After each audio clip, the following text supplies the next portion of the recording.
Hi, my name is Chris Chia. I'm the owner and a funeral director with Westbound Funerals. How did I get into the funeral industry? Alright. About 10 years ago, I had to start from scratch. Lost everything. Before that, I was running a totally different business, dealing in exotic sports cars. And for certain reasons, we had to close down the business and move on. So during those days, it was the darkest days of my life, and I just wanted to find the worst thing to do. I just wanted to find the crappiest job ever and just fade away. Alright, so while looking in the newspapers, I saw funeral assistant, which is in those days we actually called coolies. And yeah, I went for the interview and I got the job and started as a coolie. And here I am 10 years later, running my own business. How was it like being left jobless by your previous partners? Oh, it was bad. Your whole world comes crashing down. At that point of time, I guess you still, the realization doesn't hit you yet.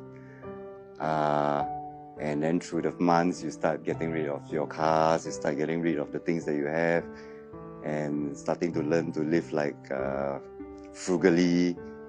It was tough. It was very tough. What are some of the life lessons that your work has taught you? Okay.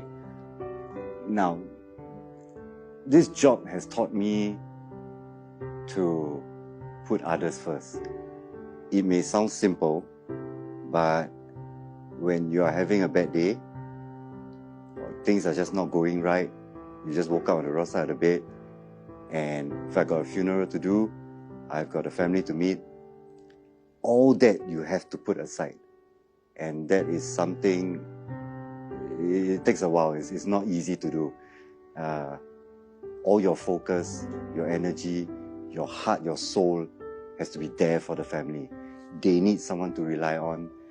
You're the point of, the point person to lead them through these few days where they are trying to come to terms with the loss of a loved one. So I think this is one of the biggest lessons that I've learned through my years working as a funeral director.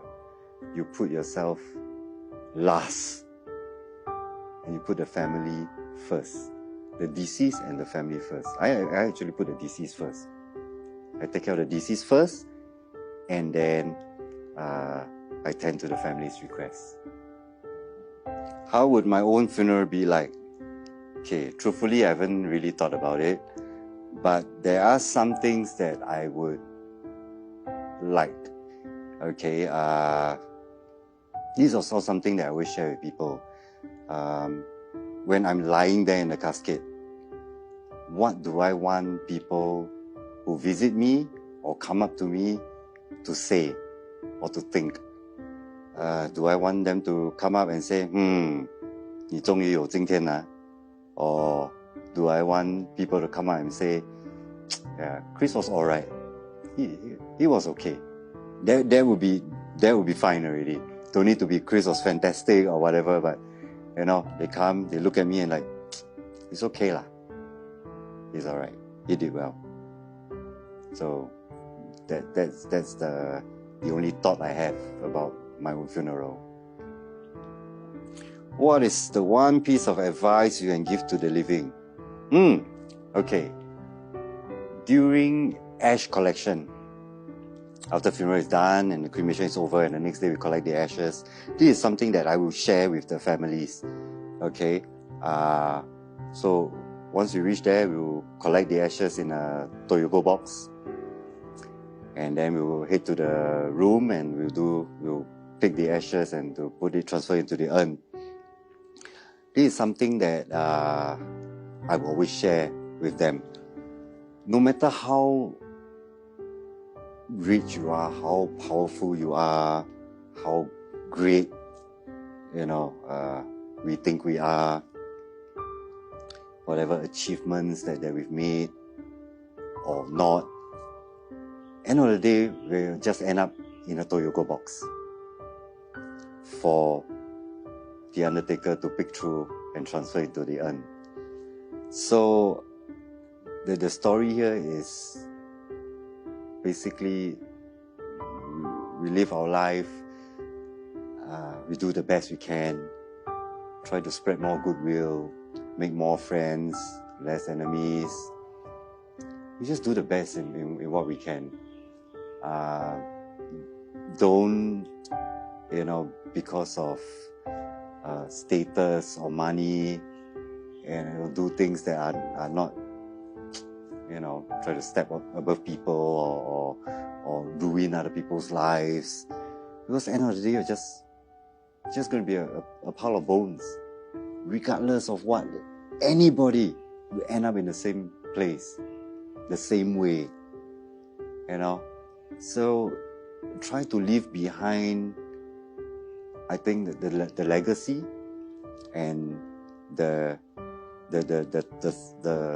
thoughts and the impression that you leave behind to your remaining loved ones, that you did well, you did all right, you've helped people. So during the ash collection, it's a very, because we humans need AVA, so I think there was a very good audio-visual aid to bring home this point. Do I believe in the afterlife? Okay, this is one question which I don't have any answers. I've thought about it, but what I do is I err on the side of caution.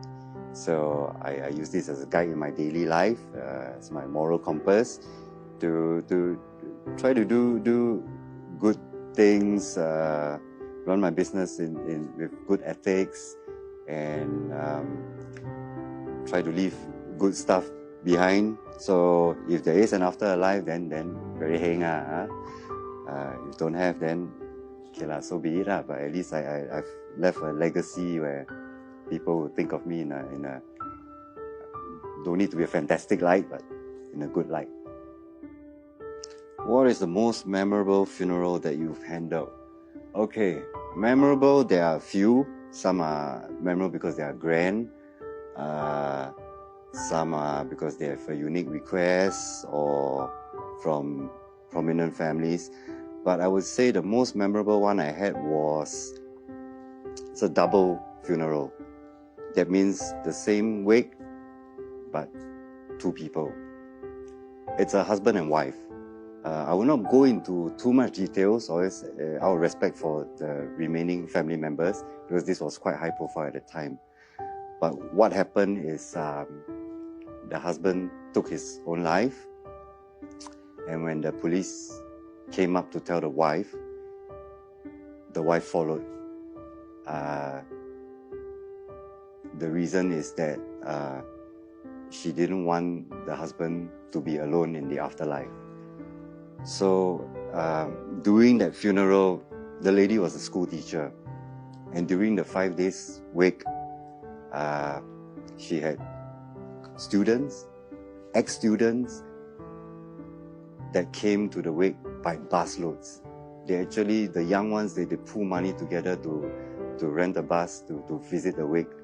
And we had little post-it notes for them to write their messages for their teacher. And at the end of the 5 days, her entire casket was plastered with post-it notes. The reason why I found this memorable is not so much of the tragedy of it all, but it's such a to me, it's such an amazing love story. I think it's really hard to find such a love nowadays where you don't want your partner to be alone in the afterlife. Yeah, and that sticks with me until today.